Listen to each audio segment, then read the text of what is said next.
నిన్న ప్రారంభమైన అసెంబ్లీ సమావేశాలు, శాసన మండలి సమావేశాలు వాడివేడిగా అయితే జరిగినాయి. అంటే అసెంబ్లీలో అంటే మామూలుగా ఒక్కళ్ళే కాబట్టి వాళ్ళు చెప్పాల్సింది చెప్తున్నారు కూటమి నాయకులు. కానీ శాసన మండలిలో మాత్రం వాడివేడిగా చర్చ అయితే జరిగింది. ఏదైతే అనక ఎల్ఓపిగా ఉన్న అంటే లీడర్ ఆఫ్ అపోజిషన్ గా ఉన్న బొత్స సత్యనారాయణ గారు అచ్చెన్నాయుడు గారిని ఉద్దేశించి ఆంబోతులాగా అడ్డంగా పెరగటం కాదు బుర్ర పెంచుకో అంటూ ఆయన చేసిన వ్యాఖ్యలు అయితే తీవ్ర దుమారానికి తెరదీసినాయి. ఎలా చూడాలంటారు అసలు ఈ వ్యాఖ్యల్ని? ఏ విషయంలో ఆంబోతులాగా పెరిగా అన్నాడంటే ఇతను డిఎస్సి నోటిఫికేషన్ కరెక్ట్గా మాట్లాడమండి నచ్చిపోకోడి గాడిని.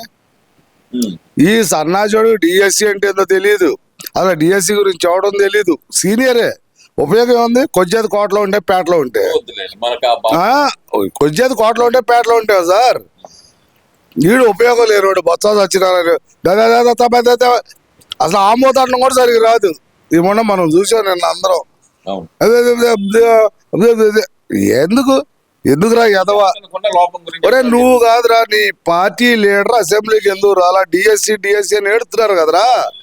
నీ పార్టీ లీడర్ బెంగళూరు వదిలిపెట్టి అసెంబ్లీకి ఎందుకు రాలేదు చెప్పరా బాబు బొత్స సత్యనారాయణ. నీ ఇవాళ ఏదో కొద్దిగా బలం ఉంది ఎమ్మెల్సీలో అని చెప్పి నువ్వు అది కూడా వచ్చావు. లేకపోతే ఆడ కూడా బలం లేకపోతే ఆడ కూడా రావు నువ్వు. దానికి తోడు ఏంటంటే మనం అనకూడదు, ఆయన అధ్యక్షులు కూడా మీ వాళ్ళు కాబట్టి ఎమ్మెల్సీలో దానికోసం వచ్చావు తప్పితే లేకపోతే మీకు అసలు మాట్లాడడం తెలియదు, విషయం తెలియదు. నిన్న విజయవాడలో జరిగిందా ఉదాహరణ, మొన్న కర్నూలులో జరిగింది. డిఎస్సి టీచర్లు ఏమంటున్నారా మీ ముఖం మాట? 8 నెలల నుంచి మేము హాయిగా ఉద్యోగం చేసుకుంటుంటే మా మీద బురద చల్లడం తప్పితే మేమేమైనా దొంగదారిని వచ్చామంటారా? ఒక్కలం కూడా ₹1 కట్టలేదు అని మీ ముందే చెబుతున్నారు సన్నాసులారా. దానికి తోడు ఒక్కో టైప్ వాళ్ళకి ఒక్కో పేపర్ ఉంటుంది. పేపర్ లీక్ అంటే ఎన్ని పేపర్ లీక్ చేస్తారు? ఏంది మొత్తం 6 పేపర్ లీక్ చేస్తారా? అంటే వాళ్ళ దృష్టిలో జరిగినాయి. అసలు ఎదలో తెలిస్తే అసలు డిఎస్సి అంటే తెలియదు. 5 సంవత్సరాలు డిఎస్సి అంటే ఏదో పెట్టలో ఎదవలో వీళ్ళకేం తెలుసు? ఈ బొత్స సత్తిగాడు ఏడున్నాడండి, ఈ నత్తిపకోడి గాడు ఏడా పడుకోక వాడు ఓడిపోతే సిగ్గు చెర లేకుండా మళ్ళీ ఎమ్మెల్సీ చేసుకున్నారు. అసలు ఎందుకు వీడికి? నువ్వు నిజంగా ఉంటే ఆ టీచర్లు పిలిపించి మాట్లాడు. మొన్న ముగ్గురు వాళ్ళు శుభ్రంగా ఉద్యోగం చేసుకున్న టీచర్లు వాళ్ళ బలిపశువులు చేసావు. సెంట్రల్ గవర్నమెంట్ మినిస్టర్ దగ్గర తీసుకెళ్ళి వాళ్ళు కూడా కులపిచ్చితో బలిపశువులు అయ్యారు. అసలు మీ కులం ఏంది? జగన్మోహన్ రెడ్డి కులం ఏంది మీకు తెలుసా? ప్రస్తావన మనకు వద్దండి, అసలు అది ప్రస్తుతానికి మ్యాటర్ కూడా కాదు. ఇక్కడ చూస్తే కనుక జగన్మోహన్ రెడ్డి గారు మరి గతంలోనే చెప్తున్నారు, ఆయన గతం నుంచి చెప్తున్నారు, నేను అసెంబ్లీకి రాను, నాకు ప్రతిపక్ష హోదా ఇస్తేనే వస్తానంటే నీకు తగినంత సమయం ఇస్తాము, నీకు కావాల్సినంత సమయం ఇస్తాము, మీరు అసెంబ్లీకి రండి అని చెప్పి స్పీకర్ గారు పదే 1కి 4 సార్లు చెప్పినా సరే ఎందుకు రావట్లేదు?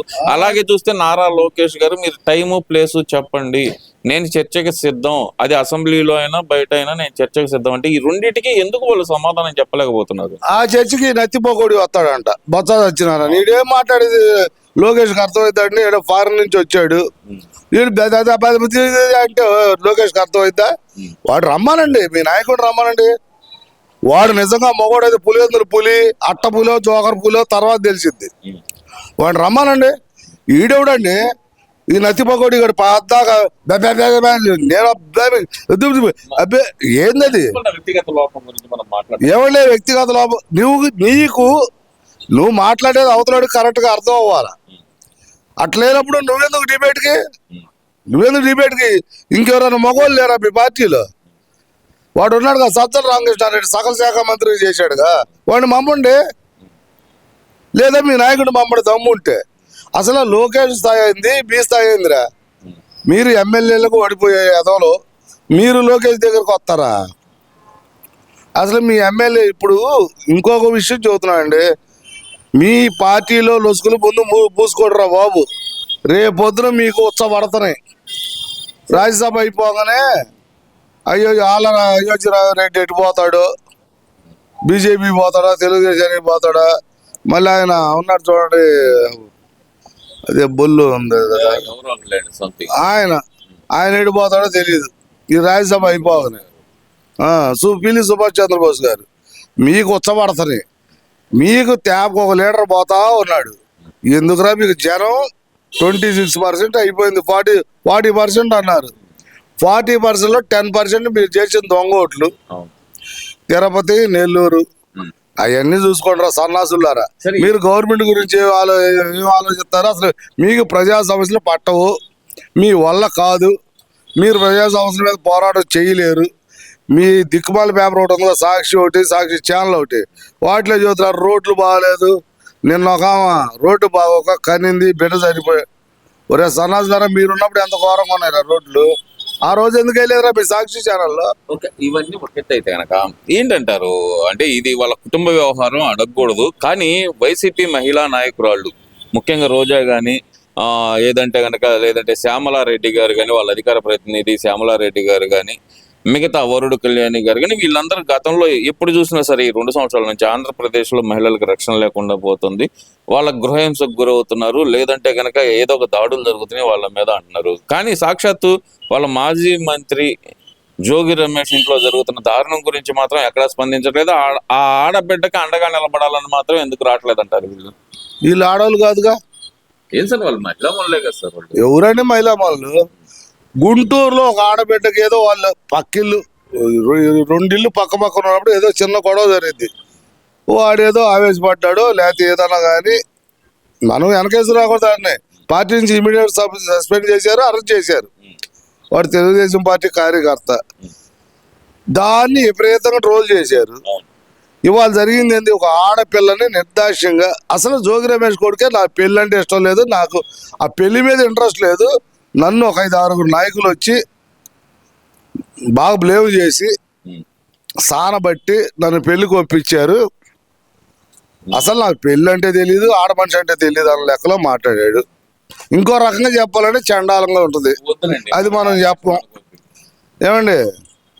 సరే, అది అయిపోయి జోగి రమేష్ పాపం జోగి రమేష్గా చుట్టుకుందండి. చంద్రబాబు ఇంటి మీద పోతాడు యాదవా, ఈడు నేపాల్ మొక్కవాడు చంద్రబాబు ఇంటి మీద పోతాడా? ఇవాళ నీ కొడుకు నిన్ను కొడతానికి వచ్చాడు రా యాదవా. ఎవడు చేసుకున్న పాపం వాడికే చుట్టుకుంటుంది. ఇంకో విషయం, జోగి రమేష్ గారి భార్య నా కొడుకు రాజీ పడతాడు, కారు ఒకటి అంటే కారు ఇస్తే రాజీ పడతాడా?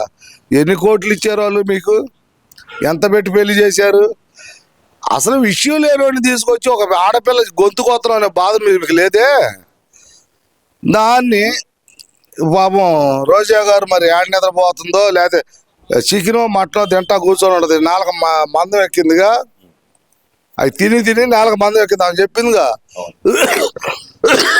రోజు నాన్ వెజ్ అయితే నా ముద్ద దిగదా నేను. 4 మందం ఎక్కింది. ఎవరన్నా జరిగితే ఇమీడియట్గా పడుద్ది. వాళ్ళ నాయకులు చేశారుగా. మరి వాళ్ళు వచ్చి ఆడపిల్లకి అండగా నిలబడండి. ఈ శ్యామలారెడ్డి ఉందండి, శ్యామలారెడ్డి ఉంది, టైర్ బల్ల మీద డాన్స్లు వేసుకుందో వద్దేదండి. ఉన్న వాస్తవం అది. వృత్తి చేసుకో. నువ్వు హైదరాబాద్లో ఏడో ఉంటావమ్మా, నీకు ఆంధ్రప్రదేశ్ గురించి ఏం తెలుసు? నువ్వు మన జ్యోతిలో ఒక ఆడపిల్లల రక్షణ లేదు, అది లేదు, ఇది లేదని. మరి ఇప్పుడు ఈ ఆడపిల్లకి రక్షణ ఏందో నువ్వు చెప్పు. అంటే రీసెంట్ గానే చూసాము, మన ఆగస్టు 15 రోజు మహిళలను పిలిచి చంద్రబాబు నాయుడు గారు 2000 తీసుకుంటే కనుక నాయకులు 2 లక్షలు దోచుకుంటారు, మీరు డబ్బులు తీసుకొని బయట మానేయండి అని చెబితే మహిళలను పిలిచి అవమానిస్తావు చంద్రబాబు నాయుడు, నువ్వు వాళ్ళకి క్షమాపణ చెప్పాలి అని చెప్పి నిన్నగాక మొన్న రోజా గారు ప్రెస్ మీట్ పెట్టారు కదా. మరి దాన్ని ఎలా చూడాలంటారు? మరి దాని గురించి పట్టించుకున్న ఆమె ఈ విషయం మీద మాత్రం ఎందుకు, జోగి రమేష్ వ్యవహారం మీద మాత్రం ఎందుకు మాట్లాడలేదు అంటారు? వాళ్ళకి అవసరం లేదండి. ఇప్పుడు చంద్రబాబు మీద దుమ్మెత్తిపోతేనే జగన్మోహన్ రెడ్డి తర్వాత సీట్ ఇస్తాడో లేకపోతే ఆడించి ఏదో పేటీఎంలో కొద్దిగా గొప్ప ముడతాయేమో, అంతేగాని ప్రజా సమస్యలు లేదు వాళ్ళకి. ప్రజా సమస్యలు పూర్తిగా గాలికి వదిలేశారు. వీళ్ళకి కావాల్సింది ఏంది? వీళ్ళు బతకడం కావాలా.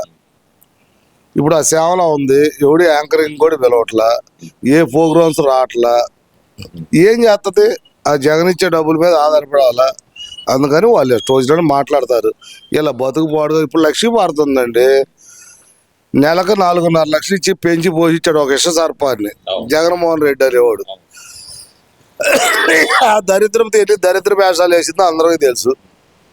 మొన్న ఈ మధ్య కూడా నా మనవడు అసలు దీనికి మనవడు ఏందండి? అసలు ఎంతమంది మనవాళ్ళు ఉంటారు ఆంధ్రప్రదేశ్లో? ప్రతి ఒక్కరు దీని మనవాళ్ళేనా? మరి ఏంది మాట్లాడేది? అది ఏందండి ఆ మాట్లాడితే? సిగ్గు శరం ఉందా? ఎంఏ ఫిలాసఫీ అంటది, దాని పాడు అంటది, దాని పచ్చిబద్దలు అంటది.